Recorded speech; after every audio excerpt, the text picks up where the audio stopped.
আজকে আমি তোমাদের সাথে শেয়ার করব what I it in a day. আজকে ছিল পুরো সানডে ব্লগে আমি কি খেলাম সেটাই তোমাদের সাথে শেয়ার করব। আর একটা স্পেশাল সারপ্রাইজ আছে, সেটা কিন্তু ভিডিওটা পুরোটা না দেখলে কিন্তু জানতে পারবে না। সকালবেলা ঘুম থেকে উঠেই দেখি মহারানী ভিক্টোরিয়া আমার পাশে এসে শুয়ে আছে, ওর চটকাচুটি থেকে আমি ঘুম থেকে উঠে গেছি। তো তারপর আমি বসে গেছি, কি এটা অন্য কিছু ভাবছো? একদম নয়, মিছরি মৌরির জল পেটটা ঠান্ডা রাখে, মনটাও ঠান্ডা রাখে এবং সব কিছু ঠান্ডা রাখে। যাই হোক, তার মাঝখানেও ইনি এসে হাজির। ইনি মানে আমার বিড়ালটাকেই বলছি আর কি। আমার পোষ্য শিশু ভালোবাসে আমাকে, কি আর বলবো। যাই হোক, তারপর চলে গেছিলাম লাঞ্চ করতে, ডিনার বলতে যাচ্ছিলাম, সরি।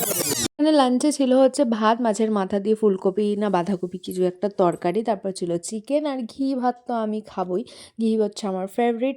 তো ভাত ফাত খেয়ে টানা একটা ঘুম দিয়ে বেরিয়ে গেছিলাম দোকানে। আর বেরিয়ে যাওয়ার পরেই দেখি ঝমঝম করে বৃষ্টি নেমে এলো একটা সুন্দর আবহাওয়ার সাথে।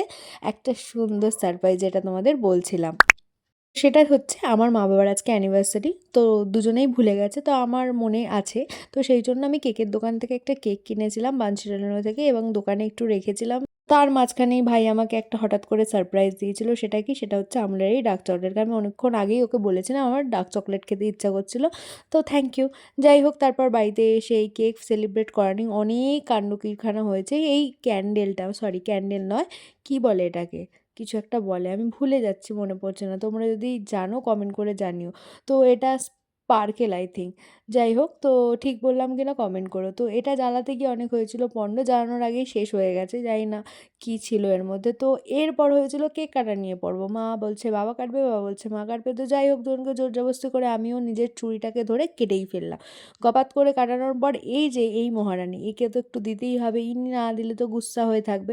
তো তারপর মা বাবাকে একটুখানি কেক কাটিয়ে দিল, আর খুব সুন্দর একটা মুহূর্ত আমি এনজয় করলাম।